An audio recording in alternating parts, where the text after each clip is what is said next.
구약에서 말하는 임마누엘은 예수님만을 지칭하는 것이 아닙니다.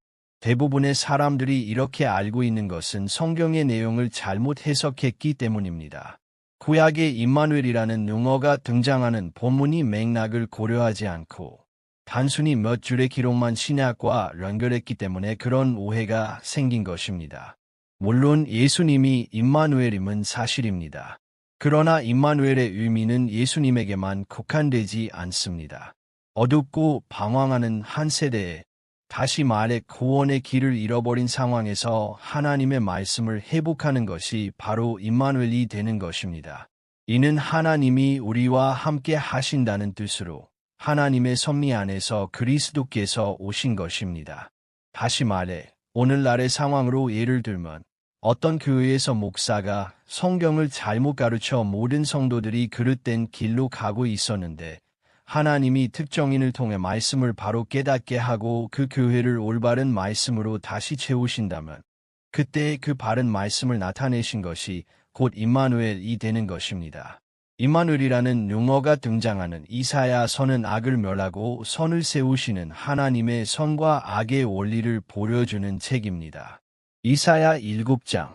본장은 멸절당한 이 공의세대에 하나님이 남겨두신 자들에게 어떻게 패하고 또 어떻게 그 다음 공의하에 남겨질 것인가를 보여주시는 말씀이 됩니다.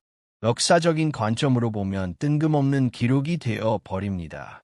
아직도 이전 공의하에서 배운 것을 머리에 담고 보고 계시는 분은 본장을 통하여 말끔히 지워내시기 바랍니다. 6장에서 이어지는 말씀입니다. 이 내용을 설명드리려면 먼저 본 내용의 뜻과 그 의미와 또 상황 설명과 이름들이 뜻하는 것을 모두 설명해야 하므로 설명들을 참고하며 읽어도 이해가 어렵습니다. 이 모든 것을 풀어쓰기로 하지 않고 별개의 이야기처럼 본 뜻을 중심으로 마치 역사의 한 토막을 말하듯이 옛날 이야기 한 편을 쓰듯 서술하겠습니다. 때는 이전 공의를 멸하시기로 작정하신 때였다. 멸절의 대상이 되어 있는 이전 공의를 처음 관장하던 자에게서 나아진 손자이며 하나님의 완전한 말씀을 받은 자의 아들인 소위 정통이라 말하는 공의가 관장을 하고 있던 때의 일이다. 그때 유다 땅에는 하나님의 이전 공의를 그나마 유지되게 했던 남은 자들, 곧 아하스들이 있었다. 이제 그들만 사라지면 세상은 완전한 어둠이 오는 것이었다. 그래서 완전한 정권의 찬탈을 꿈꾸는 사단의 아들들인 르신과 베가가 그 남은 자들을 치기 위하여 이전 공의 하에 남은 자들을 공격하였으나 이기지 못하였다.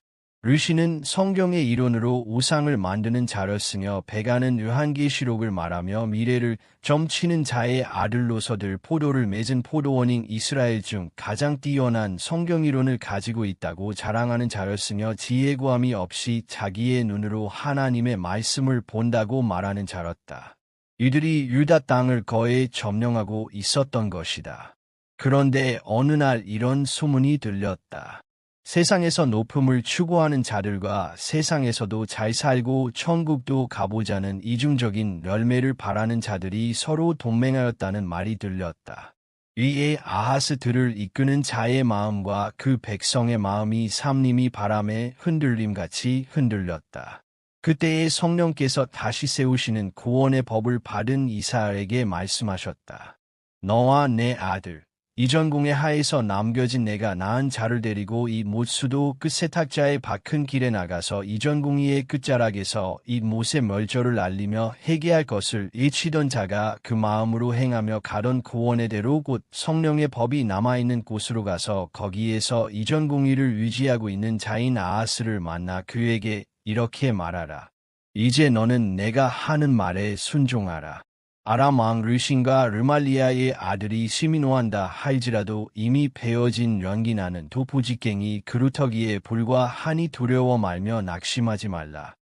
세상에서 높음을 추구하는 아람과 하나님과 세상을 향하여 각각 두 마음을 품은 가증한 에브라임 왕과 스스로 미래를 보며 귀신을 쫓는다 말하는 마술쟁이 르말리아의 아들이 악한 깨로 하나님이 남겨두신 너희를 대적하여 이르기를 우리가 올라가 아직까지 남아있는 유다를 쳐서 그것을 고나게 하고 우리의 세상 것을 가지고자 하는 욕구를 위하여 그들을 파하고 다브엘, 즉 하나님의 공의에 합당하지 않은 아들을 그들 중에 세워 왕을 삼자하였으나 하나님의 말씀에 이 도모가 서지 못하며 이루지 못하리라 하셨다.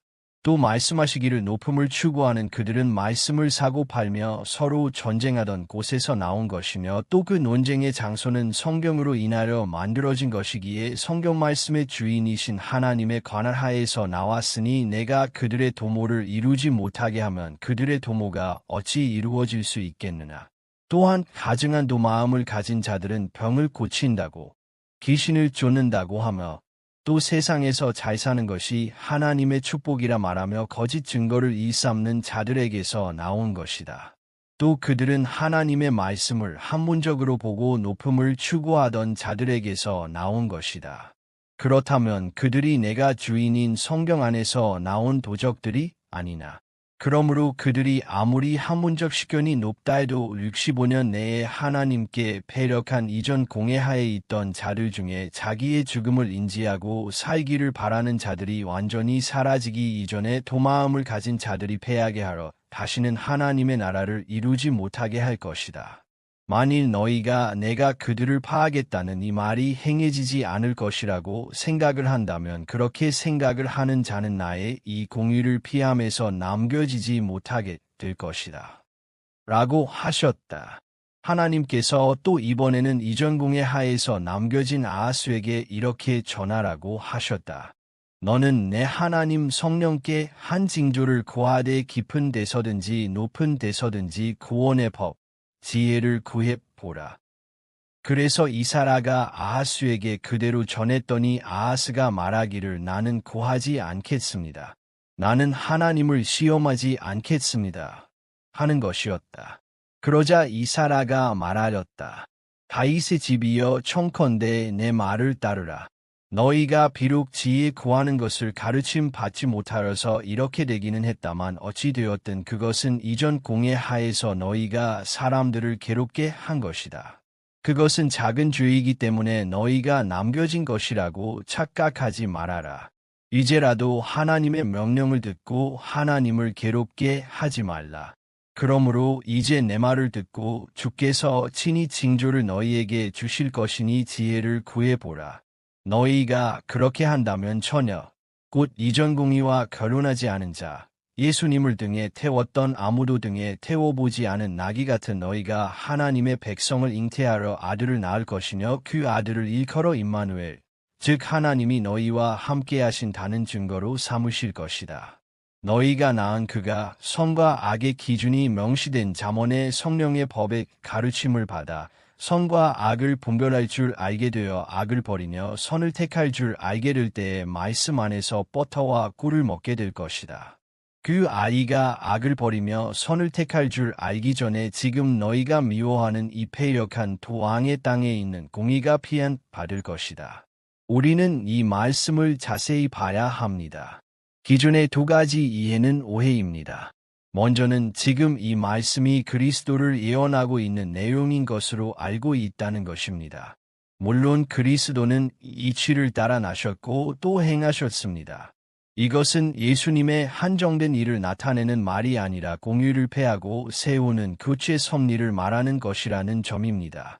또 둘째는 역사적 관점으로 이 이야기를 보는 것입니다. 지금 이 말을 이사야에게 전해 듣는 자들에게 그리스도의 출현은 600여 년 뒤의 일이 됩니다. 그러면 이 아하스에게는 당연히 관계가 없는 말이 된다는 것입니다. 역사적인 관점에서 보는 것이 오류라면 한문의 이론적 관점에서 이 내용은 당연히 그리스도를 예언하는 말이 아닌 것이 됩니다.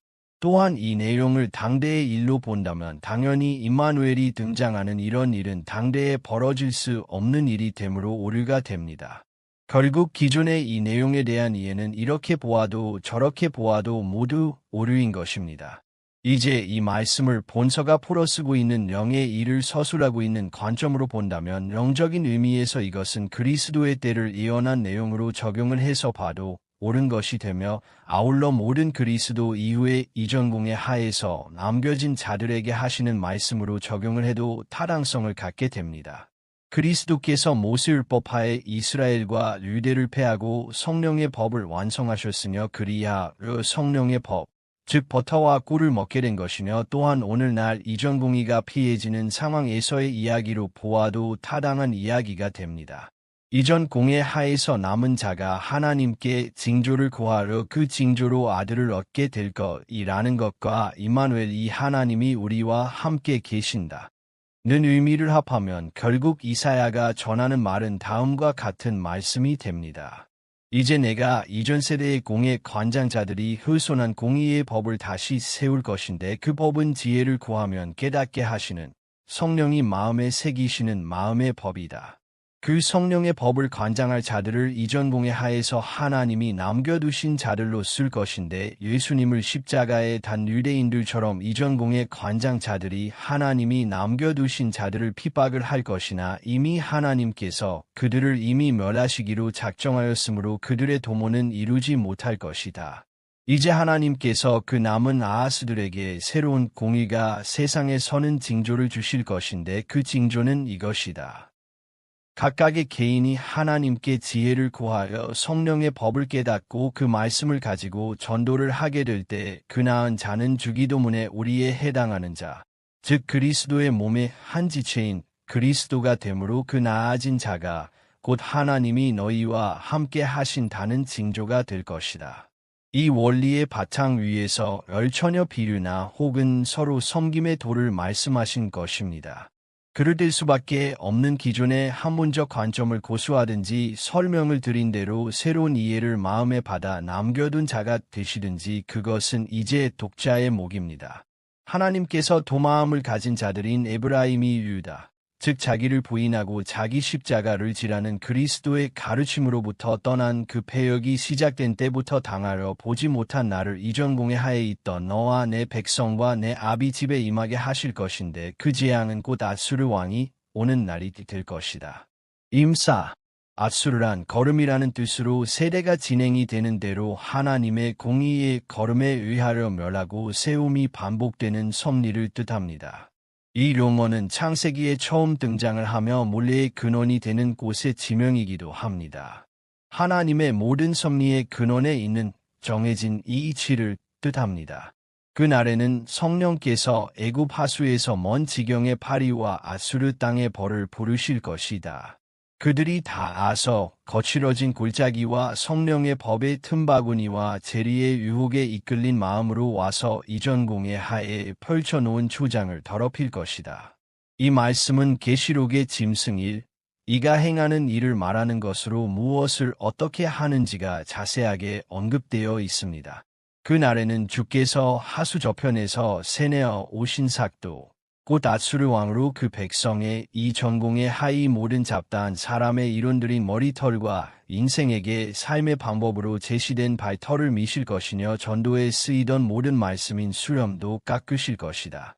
세내어 온 삭도 본래 하나님이 정하신 공의 진행의 그 이치가 당 세대의 공의가 서는 과정에서 적용이 되고 그 과정이 끝나면 그 이치는 다시 다음 세대의 피함과 세움의 과정에서 사용이 됩니다.